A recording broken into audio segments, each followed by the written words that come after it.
Let's be real for a second. The world we're living in right now, in 2026, is not the same world our parents told us about. The old rules, they're officially dead. I remember looking at my bank account a few years ago and feeling that specific kind of dread. I was working hard, I was saving, but I was effectively standing still. I had to break everything I knew about money and rebuild it from scratch. Today, I'm in a completely different position.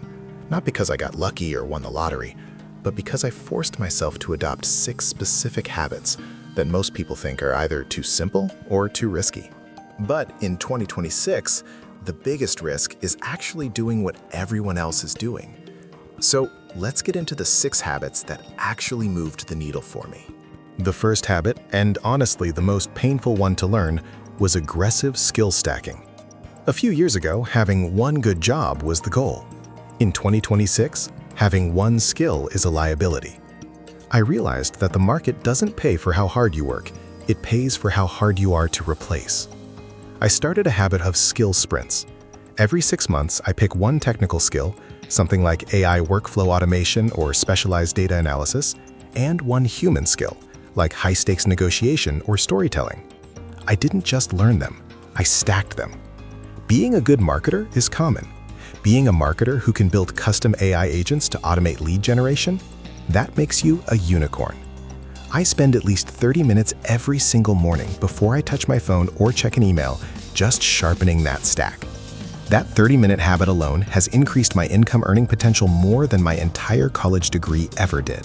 The second habit is something I call the 48-hour consumption buffer. We live in an era of one-click everything. The friction between I wanted and I bought it has been completely removed by tech companies. In 2026, if you aren't careful, you'll end up with a house full of gadgets and a soul full of regret. My rule is simple. If it's not an absolute necessity, like groceries or medicine, it stays in the digital cart for 48 hours. No exceptions. This isn't just about saving $20 here and there. It's about reclaiming your dopamine. Most of the time, the urge to buy is just a temporary brain itch. By the time the 48 hours are up, 80% of the time, I realize I didn't even want the thing. I was just bored or stressed. This habit alone stopped the lifestyle creep that kills most middle-class dreams.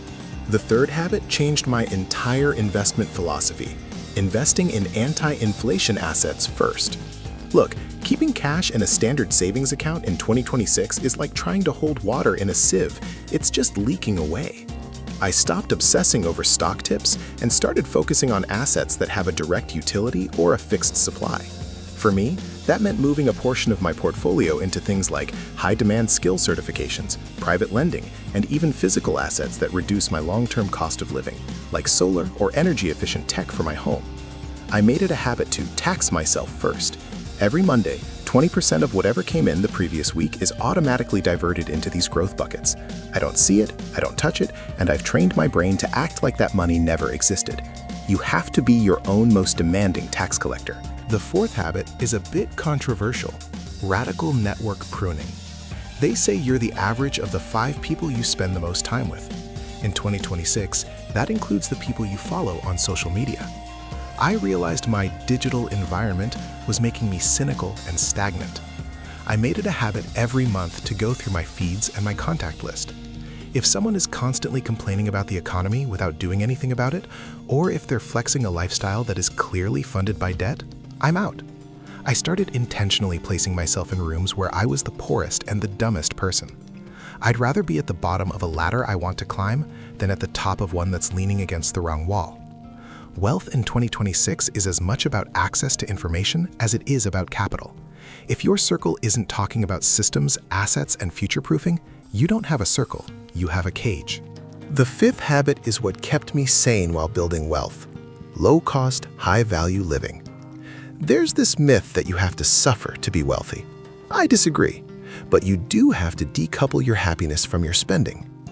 I made it a habit to find luxury experiences that don't cost a fortune. Instead of an expensive gym membership, I invested in a high-quality home setup once.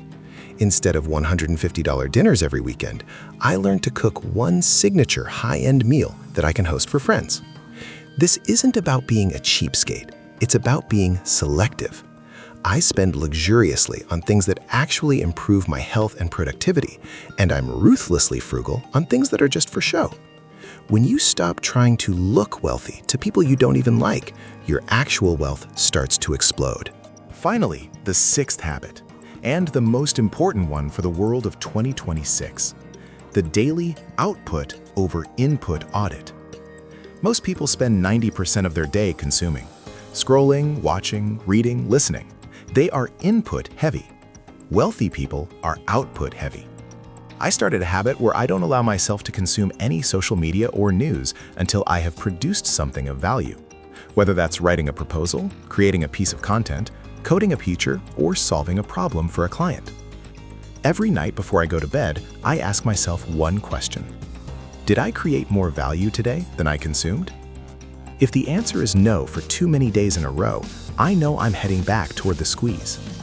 In 2026, the creators and the owners are the ones who thrive. The consumers are the ones who get squeezed. Building wealth this year isn't about finding a secret or a glitch in the system.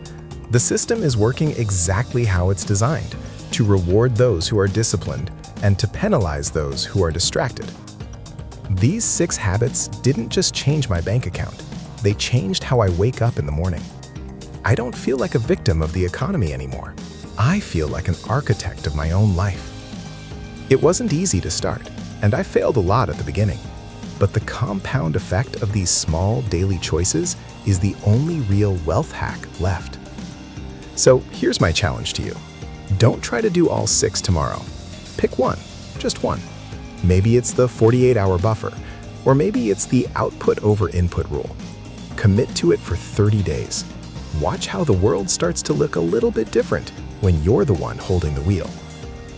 The middle-class squeeze is real, but it's optional if you're willing to change your habits. If you found this helpful, do me a favor. Don't just like the video. Actually write down which habit you're starting today in the comments. Let's hold each other accountable. I'll see you in the next one.